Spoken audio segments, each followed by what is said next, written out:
Welcome everyone to another very special Legends and Lectures. We're back with Howard Williams, and we're here to talk about the history and future of the D word that YouTube doesn't like. The unalivement of humanity through the inevitability of our mortality.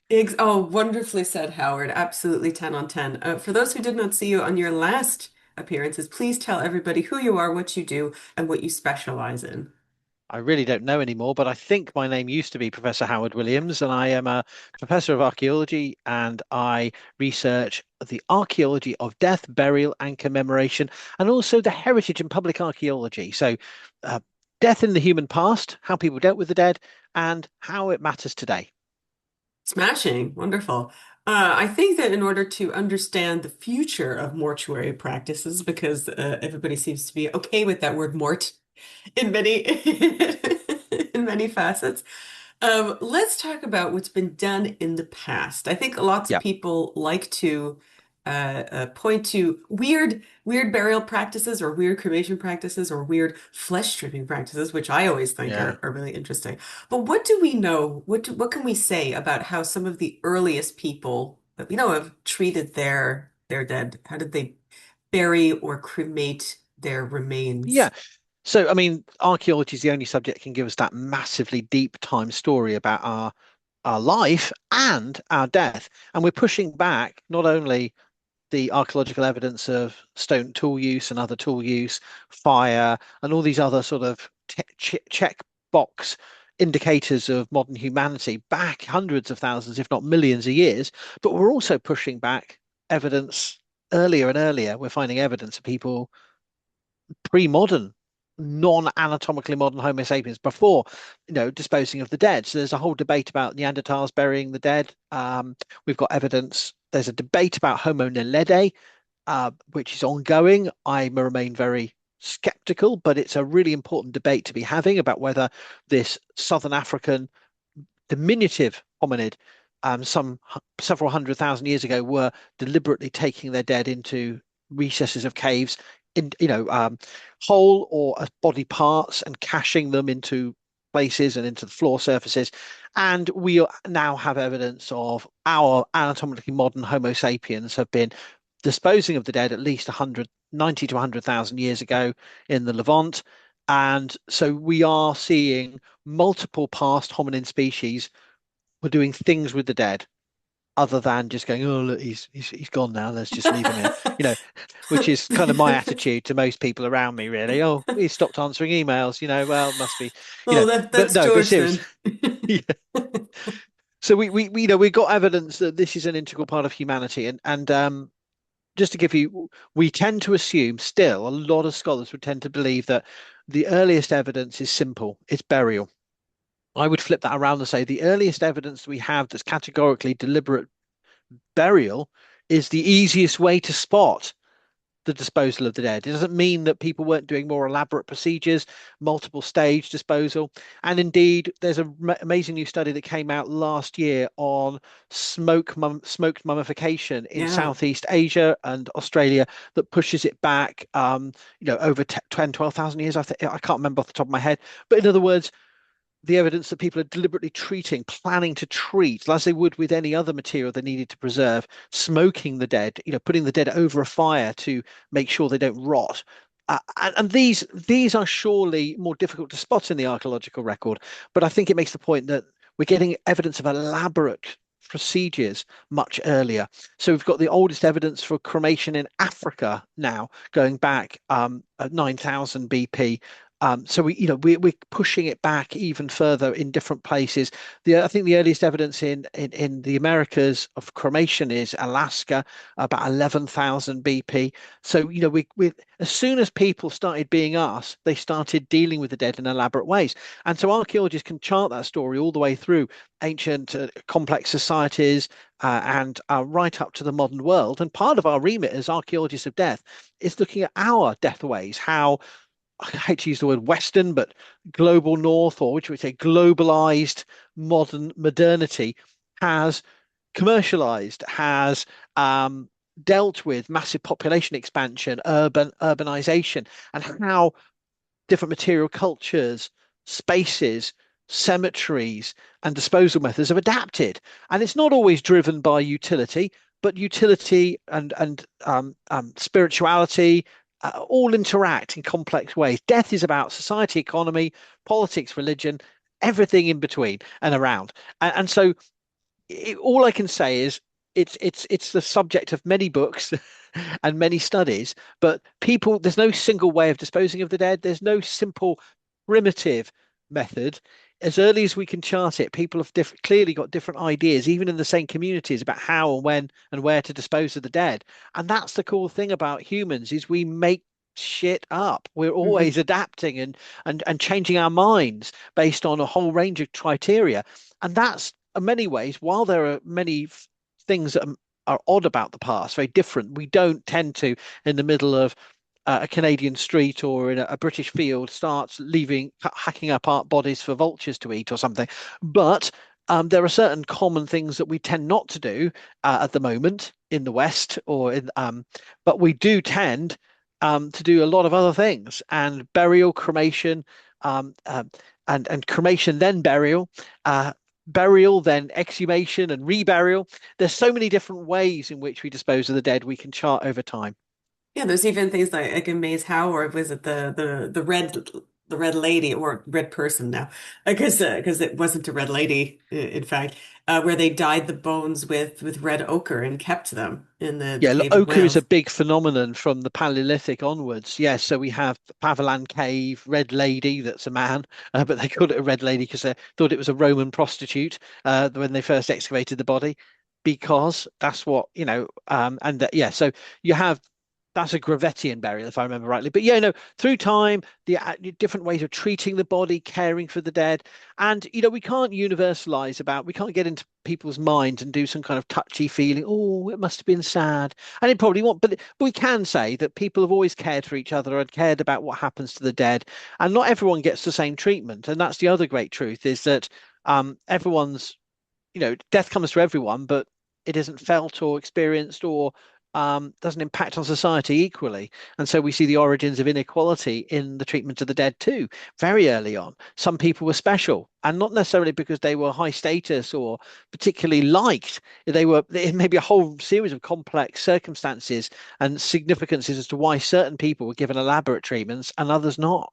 Yeah, I hate to mention the S word, but Stonehenge is a very good example of that. Yeah, We yeah, just go, why were these people, or even Avebury, right? The Avebury Archer. yeah, You just go, why was this person special? Maybe we don't really know. They were buried with yeah. special things like an anvil and very cool things, but w was that person a blacksmith? Hmm? Was Yes, yeah. So you have these kind of like a lot of the objects we place with the dead are not always about their personal identity, but maybe about broader connections and stories that people wanted to tell. And it doesn't mean that the dead person's arbitrary, but people are wrapping stories through the ritual. I mean, ritual is all about storytelling, just as archaeology is about storytelling. And the rituals people conduct at gravesites are ways in which people were trying to make sense of their loss in relation to bigger stories. And sometimes the person is important, but they're important for reasons that they would perhaps, if they had a choice and they were the only people directing their own funeral, would perhaps not wish to, highlight or emphasize. There's a League of Gentlemen comedy scene where the granddad is in his coffin, and of course the rest of the you realise he's still alive, and he's setting them all up for rehearsal of his own funeral, and it's like dark, weird humour, but it does make the point that the person who's dead is the last person who's going to have the final say on what happens. It's always about a dialogue between what the dead is thought to have wanted to happen and what the living decide based on all manner of political, economic, cultural, social, and religious motivations. Yeah, and even now, in today's day, where people are becoming, in certain aspects, less religious, are mortuary practices actually always tied to religious rites? Well, not necessarily, but No. especially nowadays, it's changing a lot. And even people like my neighbor, who, when she buried her mom at 105 years old, her mom wanted a funeral dirge, she wanted a procession, and she just went, nope, Yeah, and that was, exactly. yeah. And we've had the pressure of the last pandemic, which forced a lot of people who had to deal with loss into decisions they didn't want. But often, even when there isn't a pandemic, there's economic constrictions, Hmm. there's economic opportunities, because in a capitalist society, people are trying to sell you death in a variety of different elaborate forms that you can pay after and pay. It's an expensive, it's one of the few industries that's always going to be making money, and it's always becoming more expensive. And the cost of funerals is on the rise. Yeah, we live in a society where we've seen massive transformations in where and how people are being disposed of in since the 19th century, with the rise of a medicalization where people are dying in hospital, secularization where the church no longer have full control, and industrialization, and urbanization, all these izations. Our society has changed so fundamentally that we see shifts and major fundamental changes in what's happening to the dead. And that's part of the archaeological study. We overlap with historians and anthropologists in studying the death ways of recent centuries. So that's one of my sidelines I'm less well known for, is doing some research on modern deathways and the material cultures, because while historians may focus on some of the written records and the parish records or the cemetery records or the landscape design aspects, geographers and anthropologists and others will look at how people experience grief and deal with death. Archaeologists can just look at the material data. We're not digging up people's fresh graves, but what we are doing is observing patterns in the material practices of what people do, the flowers they leave, the choices of design of cemetery space. And so archaeologists are one of the many disciplines looking at our death ways in that deep time perspective. That's actually been a question here, which is since we are quote unquote running out of space, Yeah. they've asked, well, at what point does a burial become archaeology? So what do you think, Howard? Yeah, so I mean, there's a legal. It varies country to country because you often lease. Usually, you lease your grave, and so archaeology is. There's different ways of defining this. Some people use that as just a thing. They think it's a clever question, when it's actually quite a dumb question, because archaeology. But I'm not saying you're dumb, but I'm just saying it depends on how you think about what archaeology is. Yes. So archaeology is the investigation of human societies through their material culture. So even before you're dead, you're archaeology in one sense, and Oh, the stuff yes. you left behind last year is archaeology. And your grave, as soon as it's dug and or as soon as any memorial is put up, is archaeology. But we're not. It's not archaeology in the sense of it's fair game to remove your remains without permission. Archaeology is all about ethical, legally sanctioned, socially recognized, and responsible research. And so it becomes archaeology when it's done by archaeologists who have the skills, the training, the questions to investigate with established and replicable methods. Data sets in a systematic and fair and responsible way.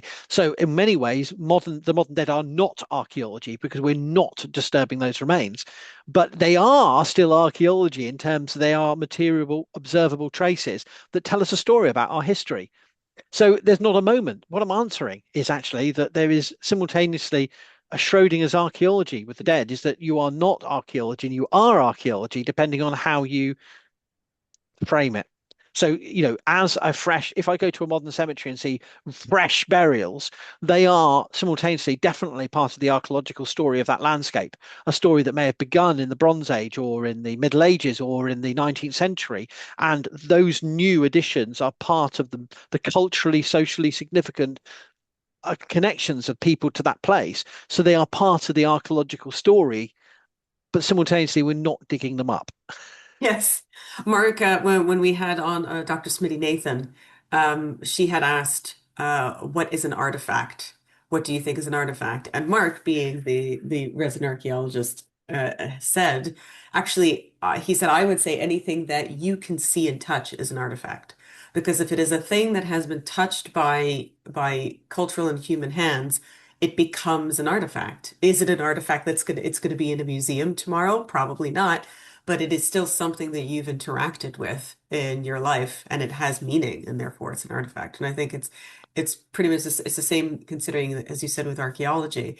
We are archaeology as we are living beings in a cultural landscape. And when we die, we do become archaeology, which I think is quite nice. I would love to become archaeology, to be honest with you. I'd love to be useful to future students. But Yeah. So, I we mean, yeah, go on. go ahead, go ahead. No, I mean, so we're as archaeologists, we are tend to have tended traditionally to define our discipline as studying the deep time story of prehistoric, ancient, medieval, historic, as in up to the 19th century graves. There's been a lot of really important work done in colonial societies, North America, for example, looking at cemeteries, the treatment of enslaved people, the treatment of, of different social categories, different religious denominations. So archaeology has long established itself going up to the end of the 19th century, but increasingly there's been work done in European cities and churchyards in when we have to investigate and conserve crypts. Every piece of conservation work done in a historic church or churchyard, cemetery, we are disturbing sometimes graves of the 1920s, 1940s. And in rare cases, there have been cases where, obviously in forensic context, where we're disturbing recent graves to investigate crimes. Um, so there are many ways in which our methods are applicable to the 20th century. But in terms of surface survey, and that's why I'm trying to make the distinction to absolutely crystal clear to anyone listening to this and getting outraged, is that in terms of surface survey, as soon as you're in the ground, you're archaeology because you are contributing to the story of that place, not in a way that we're going to start scrutinizing or passing personal judgments on your choice of bad spelling or choice of motif on your grave or whatever. I'm joking, but But even seriously, it not in the happens. ground. I mean, if I, let's say I were cremated and then put in an Yeah, urn and then put on the shelf, yeah. I'm So there. doesn't happen much in the UK on the shelf, but we there are many European and other places where columbaria, where you're above ground in the Hmm. cemetery space, but also at home. So your cremated remains as part of lived space. No one's going to be barging into your house, doing a sort of SWAT team sort of or ice raid, give us your dead, freeze, but we Bring are out your dead. Bring yes, out your... but yeah, but there are genuine questions about domestic space in the 20th century that archaeologists have been doing work on recently, abandoned spaces, and the dead are part of that story. There's no space, despite us saying we have designated spaces for burials, everywhere in our landscape has some connection to the dead.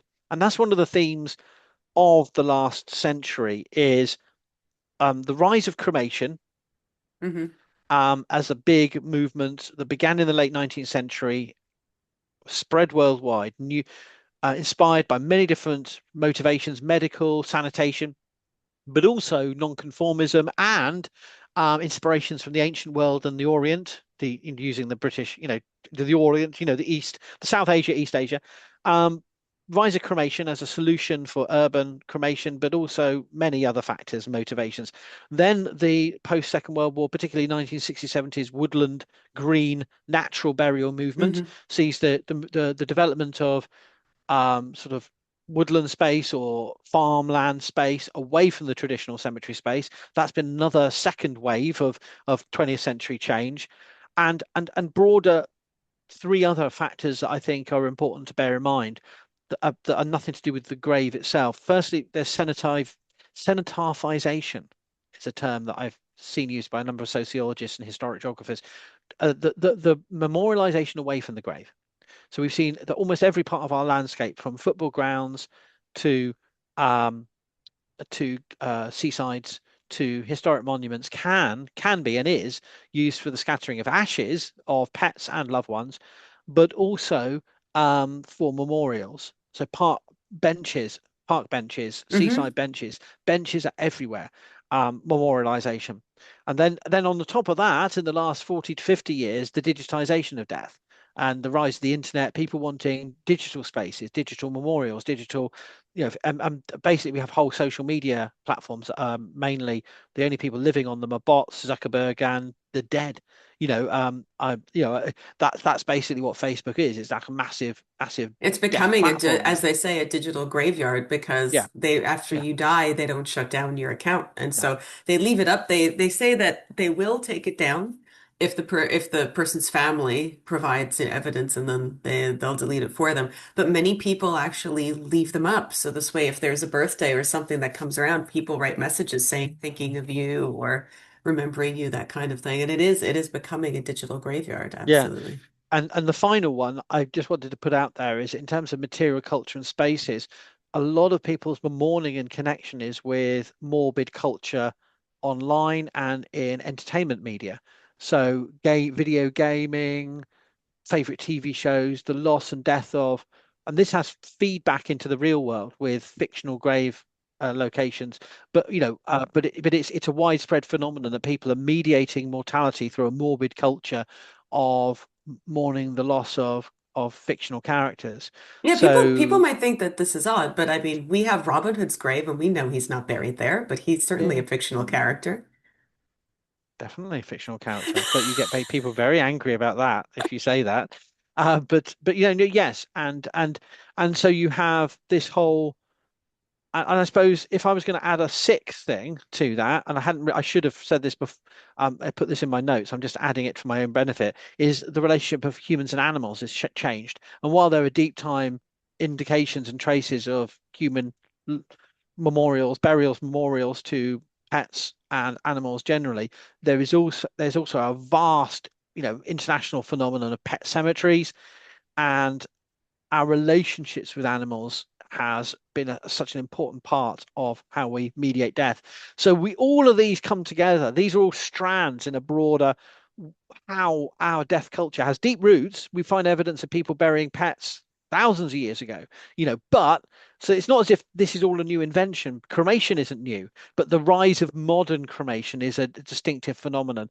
Likewise, burying people in farmyards and near settlements is nothing new, but the natural green woodland cemetery phenomenon is a distinctive iteration. Sedimentization isn't new. People lost at sea, people buried far away and memorialized at home goes back to the ancient world and before. But I'm talking about the specific 20th, 21st century phenomenon, and digitizing the dead. A morbid culture isn't new. Having stories that mediate how you think about death and the dead. But all of these are nothing new, and that's what archaeology can show the deep time story. But we see these themes pushing through as really important at least from my archaeological perspective. I haven't got a thesis on this. I'm just sort of thinking of thoughts in a thinking way It's with my interesting that you mind. say that about the benches because I have one outside to a lady named Mary Stark. I have no idea who Mary is, but it's in memorial of Mary Stark, and so I know who this person's name just because somebody made a memorial bench for her. Do I know that her ashes are part of the making of that bench? That I don't know, but everybody sits on it every day, so, so I hope It not. it's it's fascinating, isn't it? Because we participate in other people's mourning, and that's the Yes. thing about benches and cenotaphs, trees, Hmm. um, statues, and this is why they're sometimes contentious if they're political figures, because some people get very angry, and rightly so, when they're forced to participate in the public recognition of some particularly odious people. But also, people rarely get so angry about just a bench with a name on it. But it's part of a spectrum of ways in which we're interacting with other people's mourning all the time. And whether it's in sporting contexts, in parks, in railway stations or bus stations, there's always memorialization.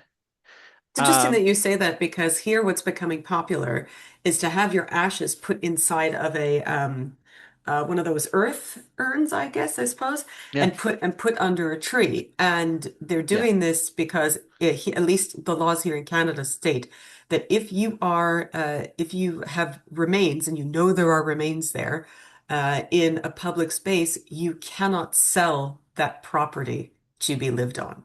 And so a lot of people are asking so it's their protection. yeah, exactly. And so a lot of people It's are like asking, newts.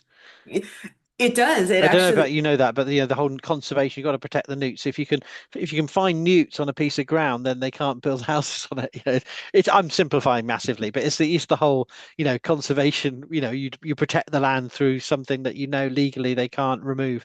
Yeah, so people are, in the park where I live, they do have remains under some trees and around the trees that are many of them are about 200 years old.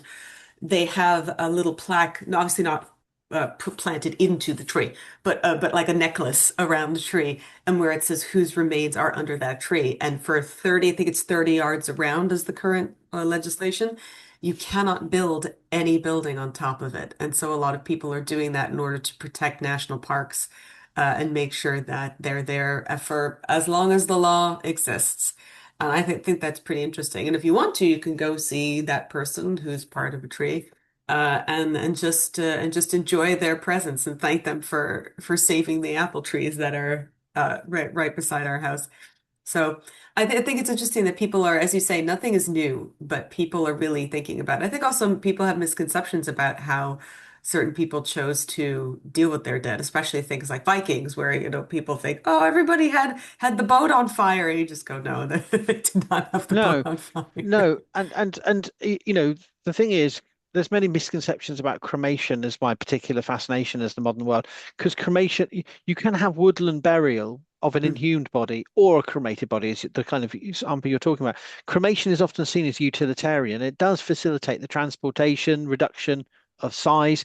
You can incorporate many more cremations into a space. It is space related. It is driven by utility, but it's also can be incredibly spiritual and it's been a practice around from since long before, and the need for space to drive the reduction of the body. So you can say, oh well, they only cremated to stop dogs from it or wolves from eating the body. There's all sorts of ways you can create a practical explanation for why people do it. But at the end of the day, these are choices that allow affordances, allow opportunities.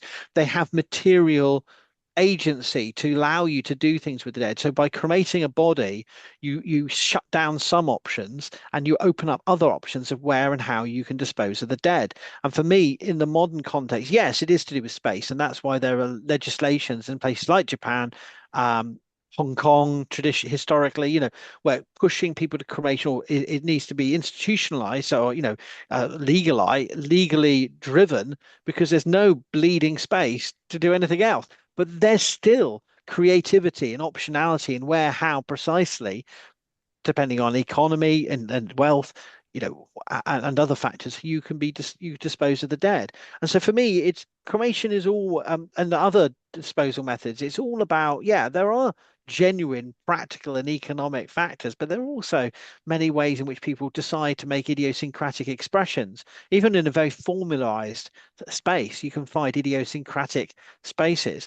And so for me, modernities, there's no single death way in modern times, but there are a series of overlapping themes, and people are adapting this and taking on very different strategies. And so, I'm fascinated by modern crematoria because what only not only can you in some of them see a hundred, 150 sometimes years of story of developing deathways, but you also see the great individuality that people are able to articulate in relatively modest or reduced spaces. So yeah, I'm fascinated by that and that those trends, and I've done some publications about that.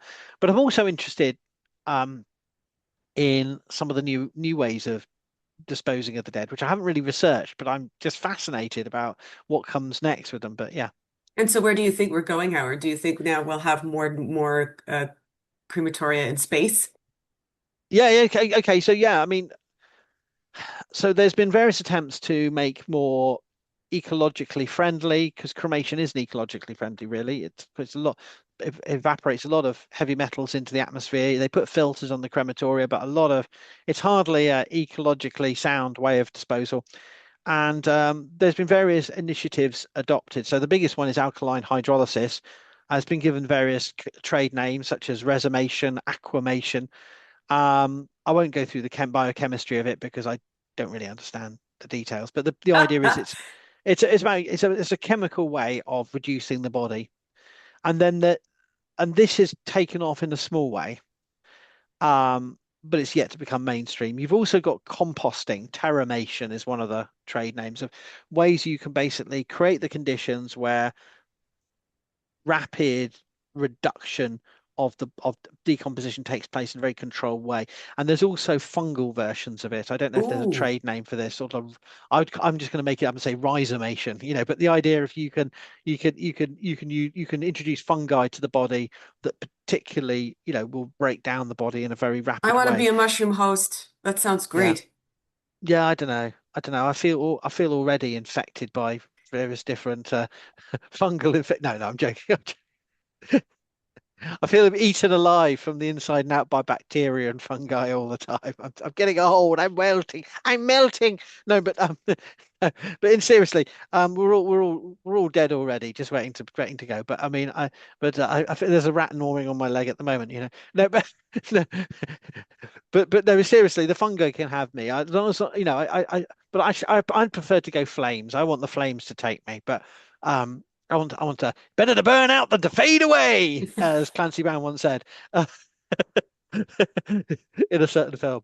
Um, but anyway, with I digress. I don't know how we got onto Highlander, but anyway, It's yeah. always So there in there's the back of your mind because there can be only one. there can be only one, and there's only one way to dispose of yourself. So alkaline hydrolysis and compostation, or fungalization, or rhizomation, or whatever. These have been suggested as new innovations, but for me, um, they're not that interesting, and they're not that interesting because at the end of the day, they'll lead to a very similar reduction to cremation. So I suspect, and this is a very hyper conservative, small c way of looking at it, I think that however rapidly those become adopted, and the advantage might be that they're seen as less offensive to particular religious groups who have tended to see cremation as offensive.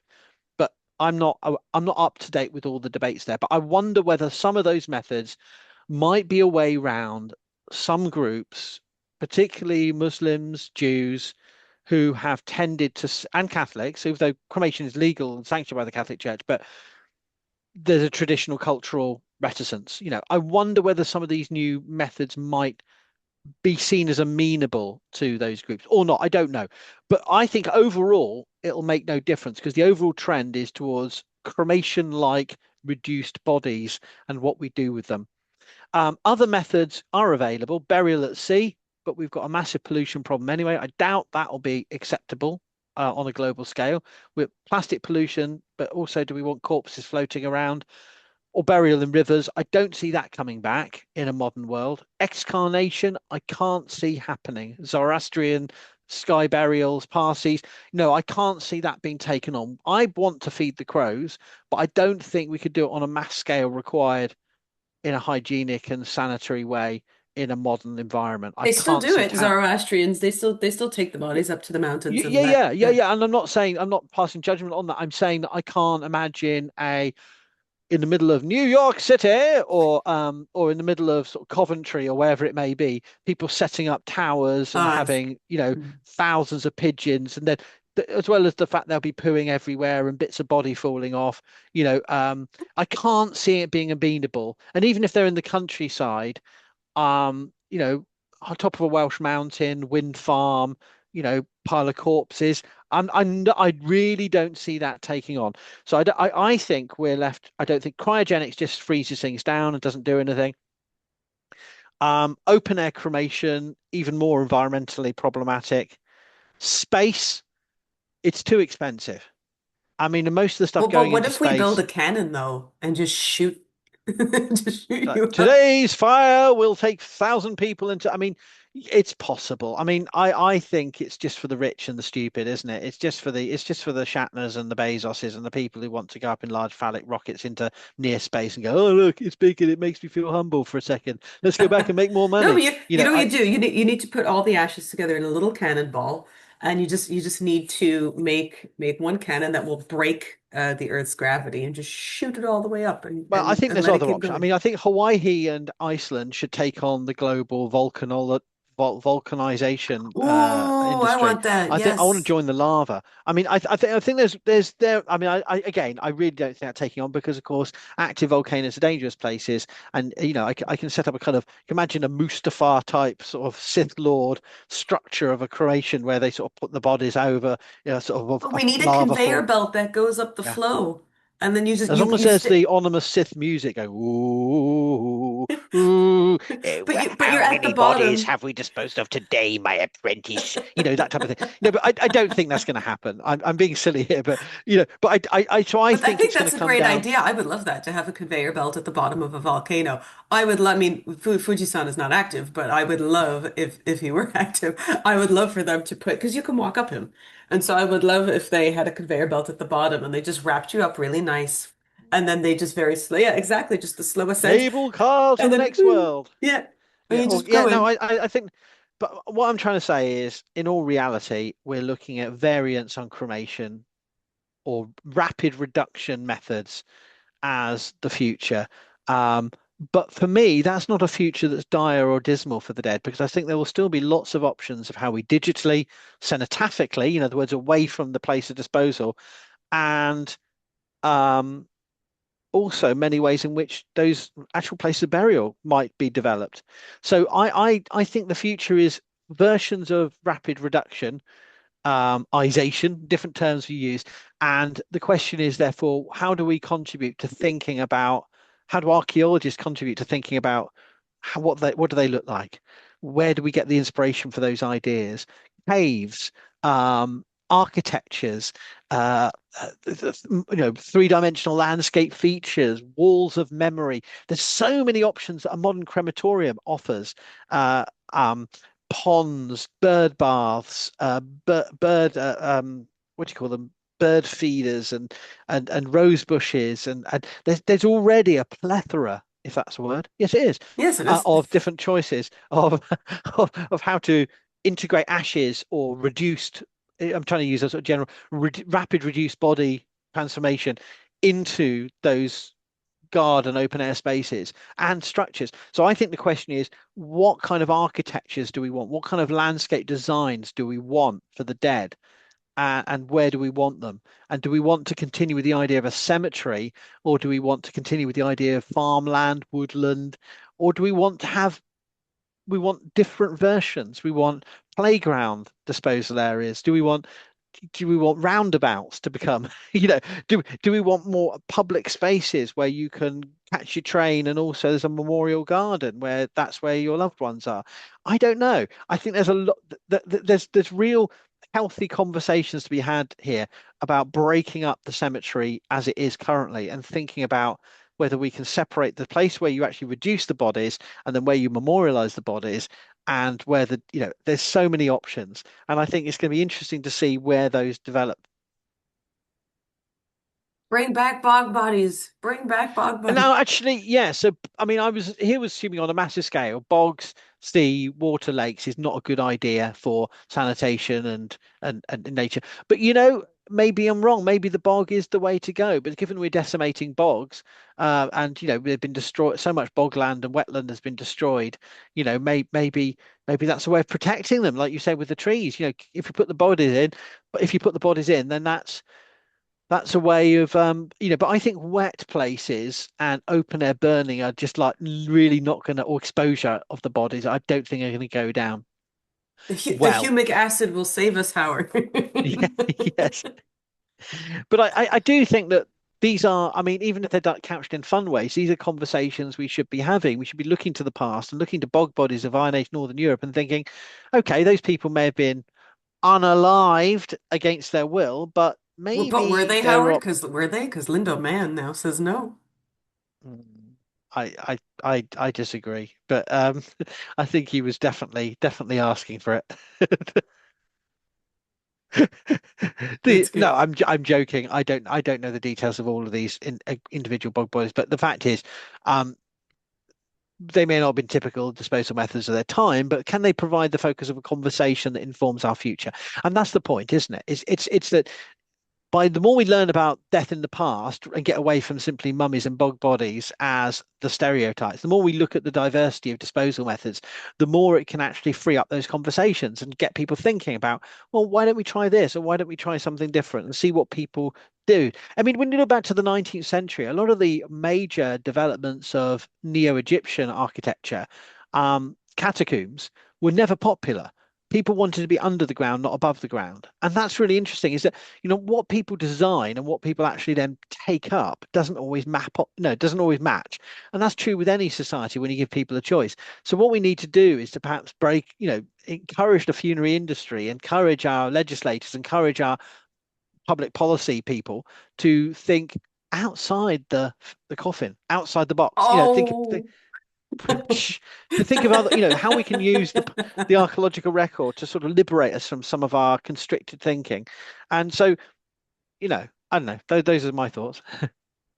Howard, can you tell people where they can find your books on unaliving?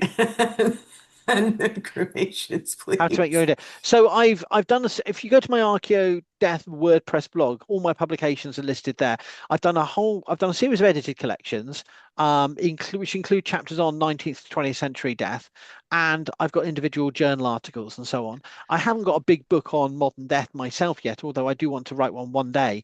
But I do think if I have time and energy, I will be writing a book on the archaeology of contemporary and future death.